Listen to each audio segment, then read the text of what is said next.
Evo, na Vaskrs 16. aprila nalazim se kod manastira Svetog Save Osvećenoga. Manastir Svetog Save Osvećenog je mjesto na kom je Sveti Sava Srpski 1229. godine tokom svog prvog pokloničkog putovanja u ovu zemaljsku otadžbinu Gospoda našega Isusa Hrista primio časne darove.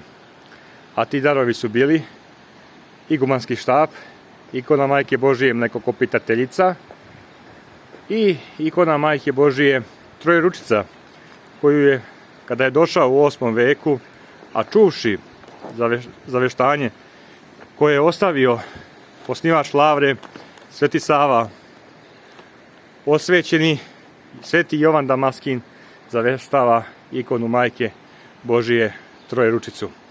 Danas se manastir Svetog Save Osvećenog nalazi u kanjonu potoka Kedrona, što možemo na ovom video snimku vidjeti.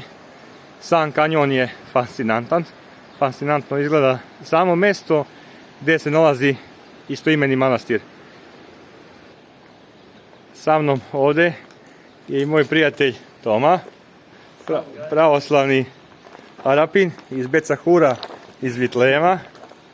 Evo, znači, ovo su ovdje bile nekada isposnice monaha Savajta, a sada ćemo lagano doći i do isposnice Svetog Save Osvećenog.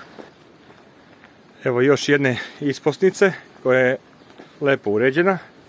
Nalazi se preko puta manastira Svetog Save Osvećenog, gdje su se nekada podvizavali monasi Savajti.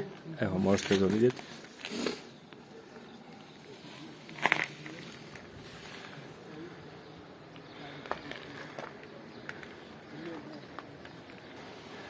Evo, prijatelji iz Vitlema, my friend Manuel.